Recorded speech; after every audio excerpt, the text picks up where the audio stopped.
Okay, welcome. Number 19 of the podcast. I'm going to discuss great film directors. I thought we could go country by country. Maybe start the westernmost part of Europe, Ireland. A guy that made the film The Guard, or La Garda, I don't know La Garda, but the Irish policeman. Really, really funny, bleak, black humour film with Brendan Gleeson in it. The opening scene has him finding 4 people who have just crashed their car and have died, and they're just young sort of party people, and he finds their LSD, and he kind of makes a lot of caustic, blackly humorous jokes about them, and then pops the LSD. Great film. He also did that, the other film, Calvary. I'm going to find out who this is. The Guard. Here we go. Irish buddy cop movie. John Michael McDonagh. Really think that guy's a fantastic film director.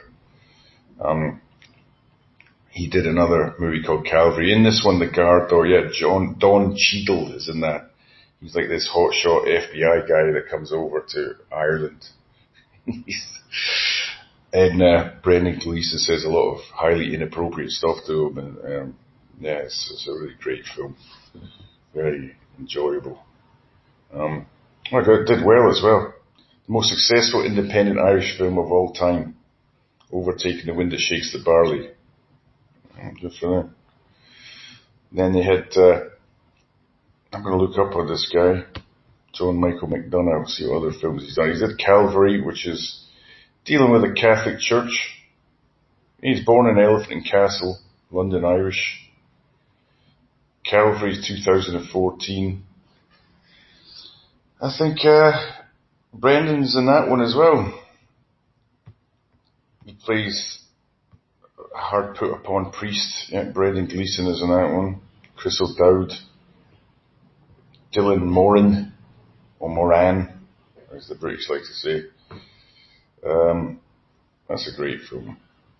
Maybe not quite as funny as the Guard, but how did it do? Well, box office. Did it make a profit? It made 16 million.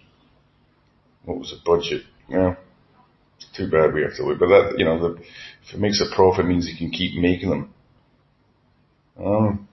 So I guess he might be like a London Irish guy, Cockney accent and all the rest of it, went back to Ireland, or maybe he moved back there when he was a kid. Who knows? His other one, War on Everyone, I've never even heard of this movie. This is his most recent one. It's a black comedy, buddy cop, Alexander Skarsgård, who's Stellan Skarsgård's son, I think, and Michael Pena. Or Bad Cop, Worst Cop. Sounds like it'd be utterly irresponsible, completely hilarious. So funny it hurts. Those are the reviews on the poster, so obviously he's done well with it. So that's Irish director that I could think of. In Britain, I guess you got the 2 big ones that didn't go over to Hollywood are Mike Leigh and Ken Loach. Mike Leigh's movies are very all about human relationships and the foibles of human behaviour. He writes his movies with his cast through using improv. I actually heard that Kubrick did that as well. I thought that was very interesting. Heard in an interview, if you get the scene and what is going to happen right down pat, then the dialogue will write itself. And because it will just come out naturally of the situation. So, but Mike Leigh does that, but also the improvisation of the actress can lead to the actual narrative of the story of what happens. I think he just sets up the characters, the basic milieu that they're in, and takes it from there. Maybe he has a specific theme that he wants to investigate. But his movies are, they have a lot of charm, poignancy, and a lot of humour as well, a lot of wry humour, very British humour, and a lot of it's quite working class. I've noticed that he always tends to have that kind of buffoon-like upper class character in there, acting like a buffoon. Some of the working class people are buffoons as well, so they're sort of like quite broad comic characters. His, one of his most famous movies is Naked, with David Thewlis playing a nihilistic, depressed, angry, young working class man who's obviously seems to have a lot of abandonment issues or something. And his abusive relationships with women, and other abusive relationships. Yeah, there's a lot of abuse from the men towards the women in that film. Of course, it doesn't always go like that. Sometimes it goes the other way, emotionally anyway. But yeah, and that one's pretty powerful and riveting to watch. For some reason, a few years after that came out, a lot of people said that I was like the guy in that movie, which I found quite shocking.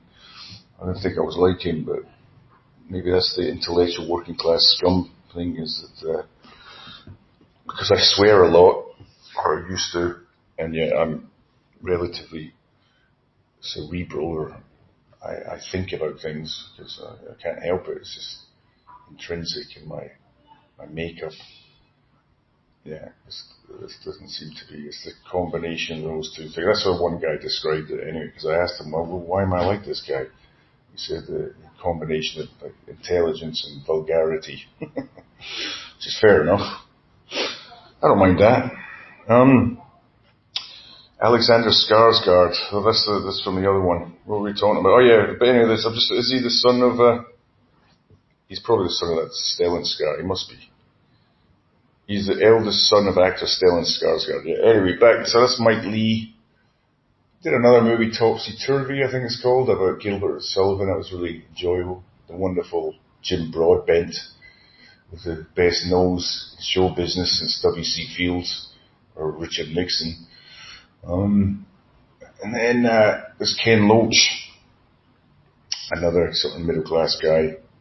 Well, they're grammar school, and I think their parents were not from middle class backgrounds, so I don't hate them as much, obviously.